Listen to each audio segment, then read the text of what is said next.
Hello, and welcome to OEG Voices. OEG Voices. OEG Voices. OEG Voices. A new podcast bringing to you the voices and ideas of open educators from around the world. OEG Voices is produced by Open Education Global, a member-based nonprofit organization supporting the development and use of open education globally. Learn more about us at oeglobal.org. There's much to take in at a global level, and we hope to bring you closer to how open education is working by hearing the stories of practitioners told in their own voices. Each episode introduces you to a global open educator, and we invite you to later engage in conversation with them in our OEG Connect community.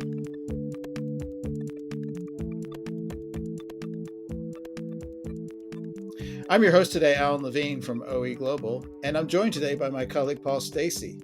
Hey, Paul, it's great to be here together. So who's joining us today? Hi, Alan. It's good to be here too. Nice to be doing this with you. We have this great guest today I'm really excited about. So our guest is Katsusuke Shigeta, who's an associate professor at the Information Technology Center of Hokkaido University in Japan. He's the associate director of the Center for Open Education there and the president of the Japan Open Courseware Consortium. His specialty is in education technology, and he does research related to the development of online learning and distance education, especially around the use of open education resources and MOOCs. And I'm really delighted to also say that he's a highly respected member and insightful member of our Open Education Global Board of Directors. And as you know, Alan, he's part of the planning committee for Open Education Global's upcoming conference. And I'll say one last thing, a proud father of a baby boy born in December last year. Welcome, welcome, Katsu. Thank you for a great introduction. Hi, everyone. My name is Katsusuke Shigeta, and I'm associate professor at Hokkaido University. Hokkaido University is one of the biggest public university in the north side in Japan. And we have over 2,000 faculty and over 20,000 students. Yeah, it's quite big.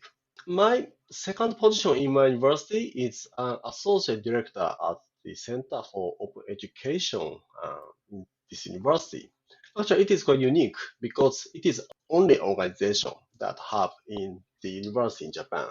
So we promote OER research and development for faculty, and we usually create over 500 OERs for faculty.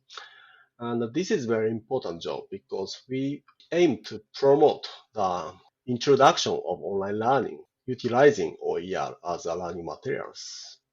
In Japan, compared to the US and Canada, we do not have a problem of textbook costs. So OER is just a supplement materials. So we are trying to find a way to utilize OER to improve student outcomes. So in my opinion, this is a little bit different approach compared to US and Canada. What do you think about Paul? Yeah, that's a really interesting observation, Katsu. And it's not surprising to me, I guess I'd say immediately, because it's become apparent the more I work on open education globally, that the reasons for doing open education differ around the world. And so it's not surprising that, say, affordability and cost savings are not necessarily the drivers in Japan. I'd be curious to hear what the drivers are and how even interest in open education got started. Who introduced you to open education? Okay, I like this story. It was 2008 when I met open education at the first time. I had a lecture in Tokyo by an evangelist of open education. His name is Toru Iyoshi. He is a co-editor of Opening Up Education. At that time, he was in MIT and he came to Japan and had a lecture.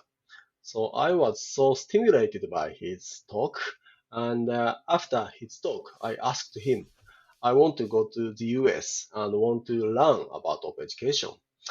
In the next year, fortunately, I've got funding from Fulbright Scholarship, and I went to UC Berkeley to learn about the reuse of educational resources. So this is the story that I began to touch with Open Ed. Very great. It was, and how long were you there? About half a year. It was quite short time, but I went to the around the US and visited some conferences and met some person to be conducted in open education. So it was very good experience to create some kind of network for me. Sure. And now 12 years later, Katsu, it's 2020, and you've had quite a few years now of actually working on open education in Japan. Maybe it would be interesting for us to hear something about what you're working on now that you're really excited about. And currently, we have several projects in my university to be excited, but especially I have two projects to be excited more. And the first one is development of OER with Adobe. It is to learn about digital literacy, and it is our first attempt to cooperate research with the enterprise to develop OER for their own needs. And this is a OER for obtaining digital literacy, and it is based on the UNESCO digital literacy framework. And we already developed some of the materials, and now I'm using this for my class. So, and Adobe, they hope to use these materials to disseminate their idea and their product too. So this kind of combination is quite important and interesting for us. And the second one is the dissemination of open content for students suffered for COVID-19. Currently, we have difficult situation about, especially for the freshman students, because they are obliged to study at home and they focus on the lecture and assignments for the class too much. And for this reason, some students face difficulties both in physical and mental health. So our idea is learning by open education will broaden their view and let them have new goals of campus life. So we are planning to collaborate with institutions in Open Education Japan to aggregate the existing materials which fit university students. It is very exciting and it is socially needed. The work with Adobe is really interesting too, Katsu. Maybe I'll just ask a couple of questions about that. It seems to me that a partnership like that will benefit both parties, and I imagine that Adobe's also interested in the relationship of OER related to these competencies for digital literacy being useful in the workplace as well. Yes, they have interest on that too. And the intention of Adobe is that they want to find a way how to use the application in the general education of the universities because they already integrate their software for the some colleges or some special courses. But they are trying to find a way how to utilize their products to grow up students' competency. So I think digital literacy is one of the skills for them. And the use of open education in addressing issues around education during the pandemic. I'm curious whether the efforts that you're putting into that are likely to persist even once the pandemic is over. Are things going to everyone talks about going back to normal, whatever that is. But in some ways, it feels like the things that we're doing now to address the pandemic challenges are potentially useful and might continue after the pandemic. Is that your hope as well? Yeah, this is what we are talking now. So, for example, in education itself, the how to teach and learn in the post-secondary education is changing dramatically. In my opinion, after the pandemic passes, our notion and our way of thinking for the education methodology may change because we may find the possibilities of online learning and online learning materials. So after that, we may not be back to the before. We may create a kind of new normal. So we try to find a way now how to utilize our existing materials and existing experience for the future. So I don't know the results and I don't know the final design, but we should find a way. And when you work on these projects, Katsu, are you finding lots of interest from your colleagues? Do you have a lot of support? Are people keen about open education, or is there resistance to it? What's the I guess level of interest in exploring open education as a useful tool to address some of these urgent needs, but also as a kind of new form of education? Mm, this is a good question. What I'm doing in my university as associate director at the Center for Open Education is to ask the faculty to find the value of open education in the campus education. So it's not easy to success, but we are finding the scope how to succeed. For example, we are choosing some field uh, to use that. For example, we one of the field we are focusing on is it's a nuclear education because after the big earthquake in Japan 10 years before, we are facing how to deal with nuclear energy for our life. So this in this field, the faculty and the education program are struggling to find the students to learn in this field. So they are trying to collaborate on among the institution and create OER to grow up the new generation to support in on their field. We can find some field that the faculty and program should work together.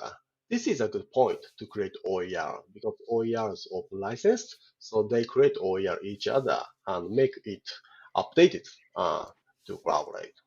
In Japan, faculty do not have a culture to share resources each other, so it is a problem because when we create OER in our campus, the faculty only uses these materials. It's not good considering the potential of OER. So this is our current situation.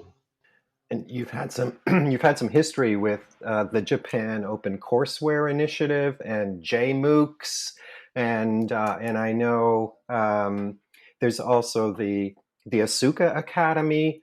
Perhaps you could share with us now a little bit about how all of these different efforts around open education in Japan are kind of coming together or working together or generating interest. This is a good question too. Actually, I'm a board member of JMOOC and Asuka Academy. So I'm a president of Open Education. I'm only one person to have a bridges on three organizations. And yes, this is a big question how we put our power together to make open education visible in Japan. Basically, JMOOC focuses on MOOC development and dissemination, and Ask Academy focuses on the translation of existing OER materials. And Open Education Japan is formerly Open Courseware Japan. So we just focus on to create our own open courseware on each institutions. So the characteristics of the organizations are quite different. So we should find a way how to put our effort together.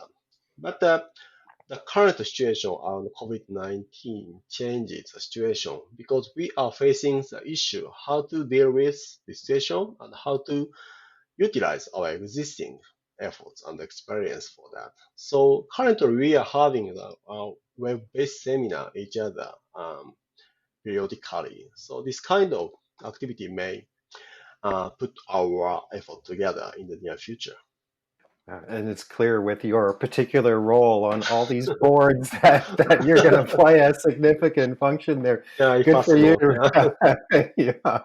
Yeah. I wonder, as you're on our board as well, Open Education Global's board, and I wonder, Katsu, what you think open educators can do better as a global community. You've talked about what it's like in Japan. I wonder what your thoughts are about open education globally and what we might do better. So in my opinion, open education is both global trend and local activity. So basically, sharing resources and experience is crucial. It's very important.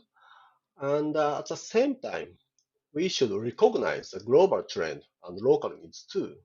If we don't divide those two, it may have the kind of risk. Driving local activities too much by global trend may decrease the value in the regional community or local community. And at the same time, if we focus on local needs too much, it may narrow the scope of the project because we don't know the global trend. So a kind of balancing act is important to make innovation happen. So how to make a combination of ideas. So we should know what's happening in the global scale and what we should do in the local scale is both important. So try to find a combination is very difficult. Yes, I know. I know. You have like a young boy now, Katsu, and when I don't know about you, but I often think about the future for our children, and I wonder how you see open education playing a role or a potential role for the future of open education, and maybe what your hopes are for the function and role of open education for the future. That's a good question, and I like this question.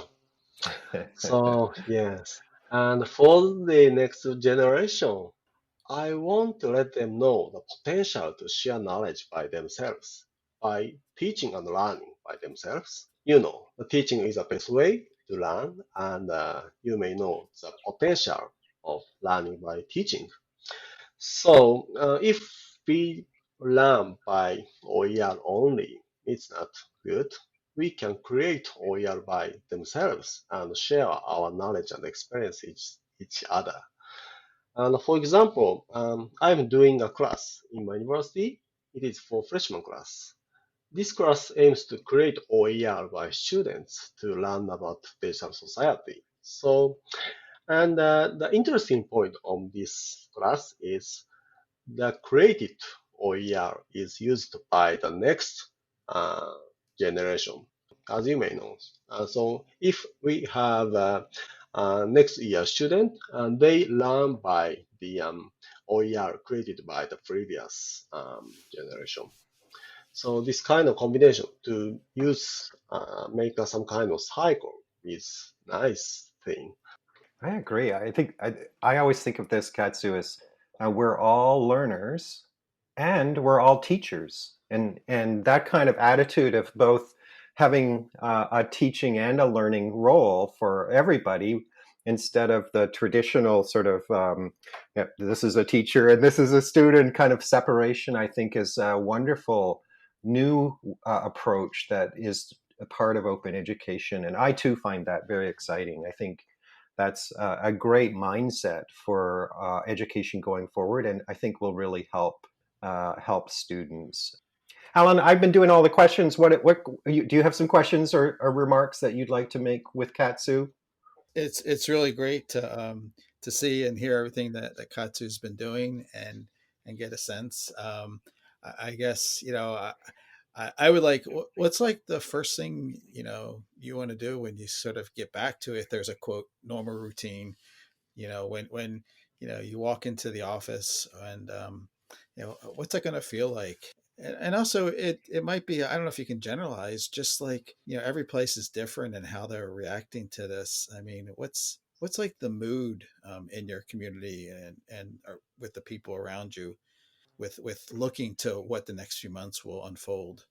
Yeah. Currently, Japan is facing a difficult situation because the number of patients are increasing rapidly, and we should find a way how to deal with this situation because and we should maintain our economics too. So it's a quite difficult thing. And especially in the university, faculty are facing difficulties too because they should teach by online. So most of them do not have experience to that. So our organization, Center for Education, is doing information dissemination for them, how to deal with online learning and how to care the students for that.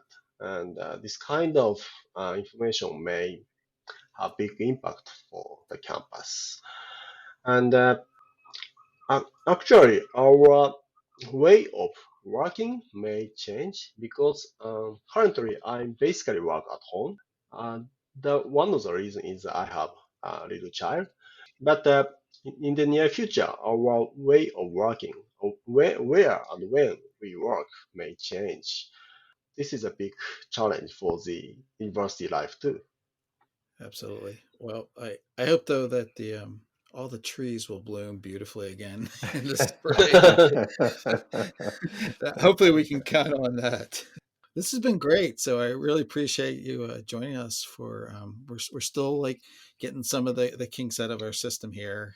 I just wonder if some of the phrases I talk may ambiguous because my potential of English. So if you need, I rephrase my talk again. If you need it, please let me know later. Actually, we prefer that you speak as naturally, and this is your voice, and it's perfectly understandable. And also just want to say, like, we're really looking forward to seeing you and your role in the global conference coming up in November, which will be kind of a new experience for all of us. But we will be in that same place together. And we really appreciate everything that you've been contributing to that process. Yeah. So I'm very excited to have OEG Connect. So this is a very important platform where to continue the collaboration in a global scale in this situation. So thank you for your phone. Thanks, Katsu. Thank you, everyone, for listening to this episode of OEG Voices from OEG Global. Our featured open music license today is a title called Sunset Part 2 by a group. I don't know who they are, but their name is Poddington Bear, but shared under Creative Commons license from the collection at the Free Music Archive, which is a fantastic resource of open license music. So you can find this episode at our site, voices.oeglobal.org, and engage in follow-up conversations at OEG Connect, which is connect.oeglobal.org.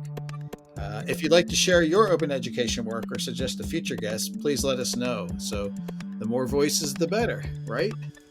Absolutely. Thanks so much, Alan. Thanks, Katsu. Thank you so much. I appreciate that.